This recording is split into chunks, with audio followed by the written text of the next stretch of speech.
I want to get back to Atlanta now, where the debate between Biden and Trump will be held, largely because it gives us a chance to talk about the swing state of Georgia. You know, I like doing this with our big board from DDHQ. We haven't looked at Georgia in a little while, so we'll first flash back to last time around. It was so close. Biden 49.5%, Trump 49.3%. But when you think about Georgia, let's think for a moment about last time versus this time and whether it'll be different. See where the blue is in here around Metro Atlanta, whether it's Fulton County. I mean, Biden won that with 73-26. And you have these other counties that are right around there. Gwinnett County is a great example of that. DeKalb, of course, 83-16. Any of the counties right around Cobb County, 56-42, come out statewide again, just to show you where it's at in Georgia. That's where it was last time. Now, the polls we're looking at show maybe it's going to be a little bit different this time. Let's talk about it now as we welcome in Scott Tranter, Director of Data Science with our election partners at Decision Desk HQ. We're using your board okay, Scott? Is that, we hopefully didn't butcher it or anything? Everything good. Right? You're handling it great. The numbers, if you look at them, right? Maybe I should look at you when I'm doing the numbers as you look at them. Board is prettier. They show a little bit of a different story, don't they, this time around? I mean, that I know it was so close, it'll probably be close, but these latest numbers, we could put up your odds, DDHQ, what's going to happen in Georgia. Trump's at 60-something, right? So it's something a little bit different going on.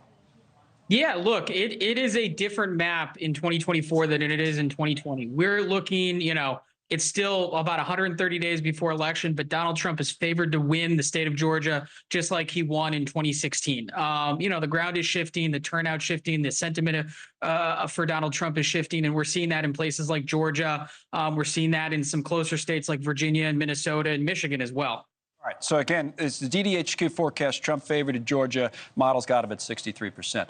Poll came out, Atlanta Journal-Constitution as well.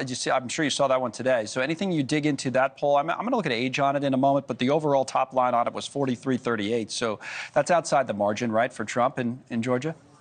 That's definitely outside the margin. If you want a good point for Joe Biden on that poll, there's still a decent amount of undecideds. Okay. But historically speaking, the undecideds in Georgia tend to break the Republican way.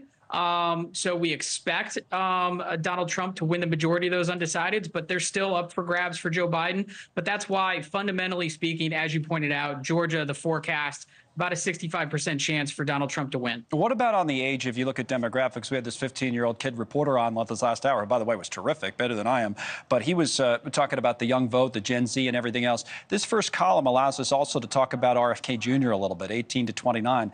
I was struck by this. 37 Trump, 12 Biden, 30 for Kennedy. And then the last column as well, the older people, 65 plus, Trump 53-39. What's going on with age?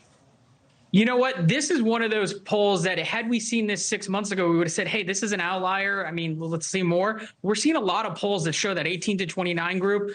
They're not necessarily enamored with Joe Biden as they have with the Democratic presidential candidates in years past. They're splitting their vote, either Donald Trump or RFK Jr. This is not an outlier. We're seeing this in a lot of different polls. And this one in Georgia, it's just another data point in that trend. Well, that's where Kennedy takes from Biden then, because we always argue where Kennedy's going to take from. I'm sure maybe he takes from Trump in some states and some demographics. But on the age question, he takes from Biden. Absolutely. Yep. And we're seeing that in other states, like Michigan as well, another important battleground state. Which could obviously decide it. Let's look big picture where you guys are on the, again, we go by percentages. That's all we have to go by right now. What are the odds that Trump is going to win? You've been in the 50s now for some time. I mean, some days it's high 50s, some days it's mid 50s, that Trump could win the election overall. So what's the big picture glance at this election ahead of the debate tonight? Big picture, we're at 58% chance Donald Trump is going to win. And what's interesting, Connell, we were talking a little bit over a month ago, right after the verdict, right? And we were trying to figure out whether or not the verdict was going to move this odds. But we're roughly where we were a month ago, right? And so we're on the eve or a few hours away from another big potential news event. So, it'll be interesting to see if it moves again in a week. But I think by and large, people are, they're in their corners. And so we're going to need to see one of these candidates do something extraordinary to really take the momentum. Thanks so much for watching. Just go to joinnn.com to find News Nation on your television provider. And don't forget to click the red subscribe button below to get more of News Nation's fact-driven, unbiased coverage.